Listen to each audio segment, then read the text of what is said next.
Halo semua, perkenalkan nama saya Rio Alfandi Saragi, biasa dipanggil Rio. Sekarang saya berdinas di kantor unit penyelenggara pelabuhan kelas 3 Tapak Tuan dengan jabatan investigator keselamatan pelayaran. Kali ini saya akan membahas tentang penetapan core isu dan gagasan kreatif. Dalam presentasi saya kali ini, dalam menetapkan core isu, saya menggunakan teknik analisis tapisan isu USG atau urgensi, seriousness, growth atau disingkat USG. Adalah salah satu alat untuk menyusun urutan prioritas isu yang harus diselesaikan. Caranya dengan menentukan tingkat urgensi, keseriusan, dan perkembangan isu dengan menetapkan skala nilai 1-5 atau 1-10. Isu yang memiliki total skor tertinggi merupakan isu prioritas. Dalam menentukan core isu kali ini, saya menggunakan skala 1-5. Untuk lebih jelasnya, pengertian urgensi berikut ini merupakan gambaran dari teknik analisis USG yang terdiri dari urgensi, seriousness, and growth. Kemudian kita masuk ke dalam pengertian USG. Pengertian USG yang pertama adalah urgensi, yaitu seberapa mendesak isu tersebut harus dibahas dikaitkan dengan waktu yang tersedia, serta seberapa keras tekanan waktu tersebut untuk memecahkan masalah yang menyebabkan isu tadi. Lalu yang kedua ada seriousness, yaitu seberapa serius isu tersebut perlu dibahas dikaitkan dengan akibat yang timbul dengan penundaan pemecahan masalah yang menimbulkan isu tersebut atau akibat yang menimbulkan masalah-masalah lain kalau masalah penyebab isu tidak dipecahkan. Perlu dimengerti bahwa dalam keadaan yang sama, suatu masalah yang dapat menimbulkan masalah lain adalah lebih serius bila dibandingkan dengan suatu masalah lain yang berdiri sendiri. Kemudian yang ketiga ada growth, yaitu seberapa kemungkinannya isu tersebut menjadi berkembang dikaitkan kemungkinan masalah penyebab isu akan semakin memburuk kalau dibiarkan. Lalu kemudian berikut merupakan gambar dari matriks pemecahan masalah dengan metode USG. Berikut merupakan masalah atau isu yang sudah saya kumpulkan yang berjumlah 7 poin yang lengkap dengan USG dan totalnya.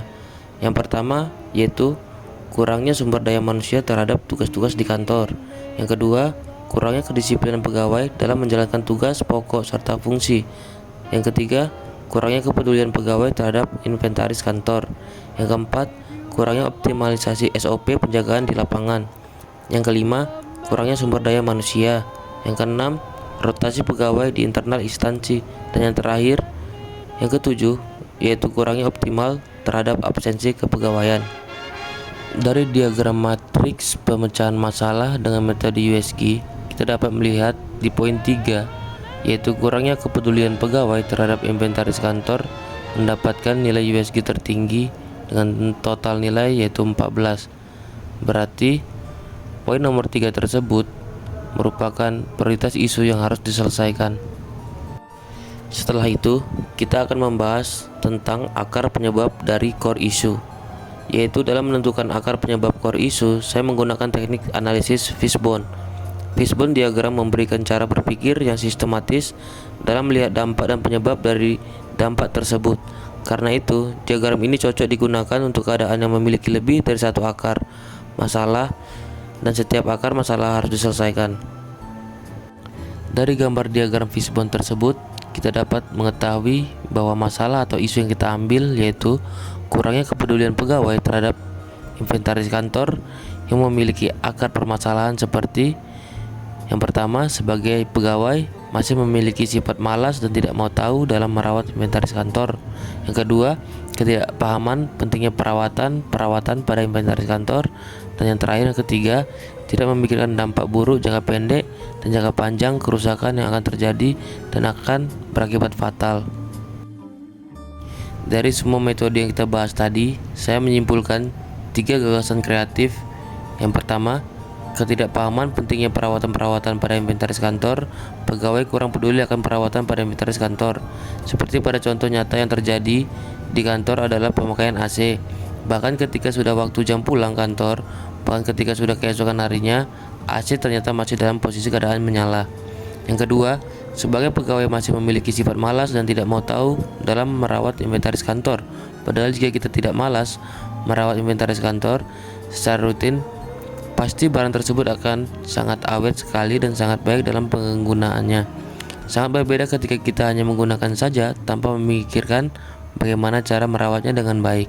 Lalu yang ketiga, tidak memberikan dampak buruk jangka pendek dan jangka panjang. Kerusakan yang akan terjadi dan akan berakibat fatal. Contoh dari jangka pendek adalah sendok dan gelas selalu berpindah tempat sehingga terjadi kehilangan pada gelas-gelas dan sendok. Dampak jangka panjangnya yang terjadi sebagai contoh nyata adalah AC. AC jarang sekali dibersihkan sehingga dampak yang terjadi adalah panasnya ruangan serta kurangnya fungsi daripada AC yang seharusnya bisa dilakukan.